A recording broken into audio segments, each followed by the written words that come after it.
Assalamualaikum warahmatullahi wabarakatuh.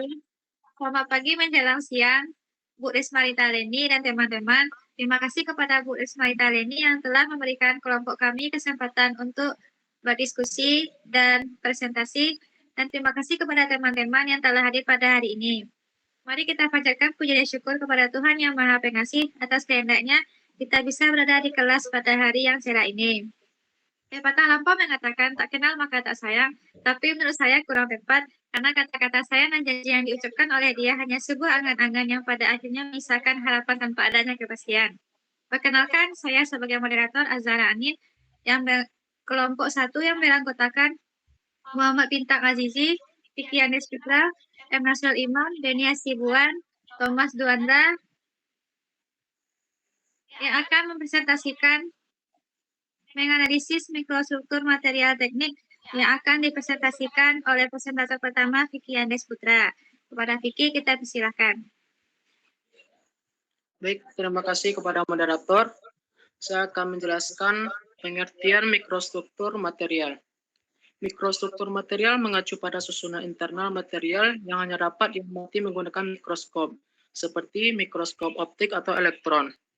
Komponen utama mikrostruktur meliputi ukuran dan bentuk butiran atau grains, mempengaruhi kekuatan dan keuletan, fase, menunjukkan variasi komposisi kimia atau struktur kristal dalam material, inklusi, partikel asing dalam material yang dapat mempengaruhi performa, cacat kristal, ketidaksempurnaan dalam kisi kristal yang mempengaruhi sifat mekanik. Masuk kepada jenis-jenis mikroskopi. Yang pertama, mikroskop optik. Menggunakan cahaya tampak untuk mengamati struktur permukaan setelah proses etsa. Yang kedua, mikroskop elektron. Memanfaatkan berkas elektron untuk mendapatkan resolusi lebih tinggi dan mempelajari detail mikrostruktur. Yang ketiga, mikroskop gaya atom. Menggunakan prob tajam untuk memetakan permukaan hingga skala atomik. Yang keempat, mikroskop fluoresensi.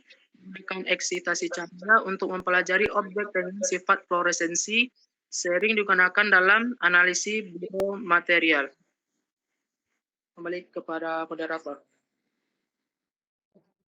Terima kasih kepada Vicky. Selanjutnya presentator kedua yang akan disampaikan oleh M. Nasrul Iman. Kepada Nasrul kita persilakan. Baik, terima kasih moderator.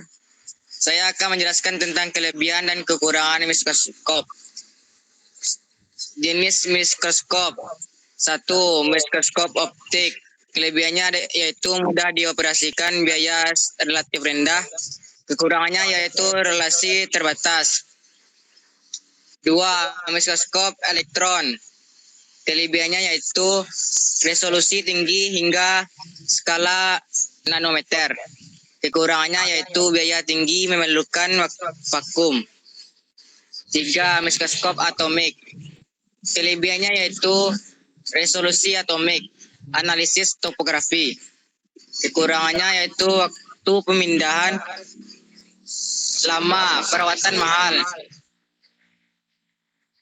3. Mikroskop fluoresensi. Kelebihannya yaitu ideal untuk sampel biologis, analisis spesifik. Kekurangannya yaitu terbatas pada bahan berfluoresensi. Selanjutnya yaitu metode analisis mikrostruktur. 1. Preparasi sampel. Melibatkan pemotongan, pemolesan, dan etsa untuk memperjelas fitur mikrostruktur. 2. Pemeriksaan mikroskopis.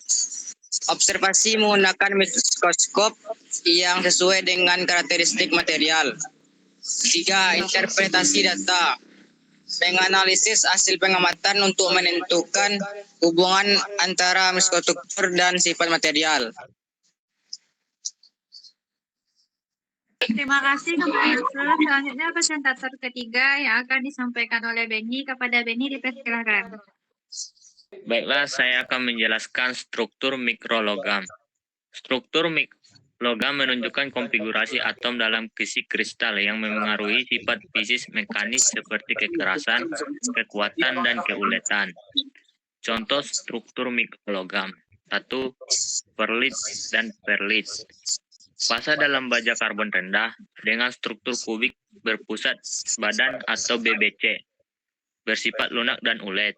Kedua, austenit, struktur kubik berpusat muka atau FCC yang stabil pada suhu di atas 723 derajat Celcius. Umum ditemukan dalam baja tahan karat. 3. Dendritik, struktur bercabang yang membentuk selama proses solidifikasi pada logam cor, memengaruhi kekuatan dan keuletan.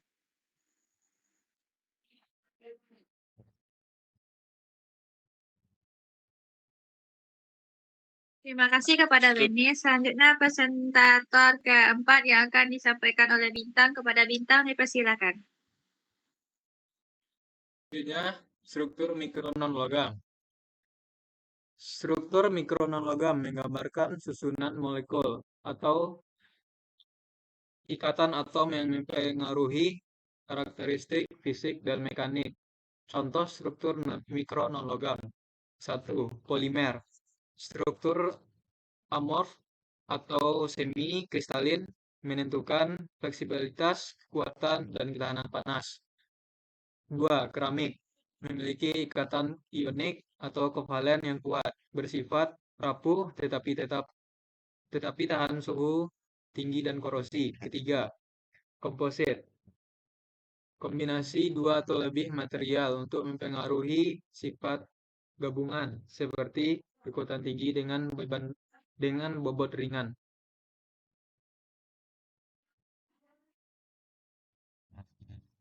Terima kasih kepada Bintang yang telah menyampaikan presentasi. Nah, kesimpulan dari presentasi kita hari ini, mikrostruktur material mempengaruhi sifat fisik, mekanik, dan kinerja material dalam berbagai aplikasi teknik. Yang kedua, analisis mikrostruktur dilakukan melalui berbagai teknik mikroskopi seperti optik, elektron, anatomik yang memberikan informasi mendalam. Yang ketiga, pemahaman mikrostruktur memungkinkan optimalisasi material untuk kebutuhan industri dan teknologi masa depan. Cukup sekian presentasi dari kelompok kami. Mohon maaf jika belum sempurna, karena yang sempurna kisah kita berdua. Assalamualaikum warahmatullahi wabarakatuh. Waalaikumsalam warahmatullahi wabarakatuh.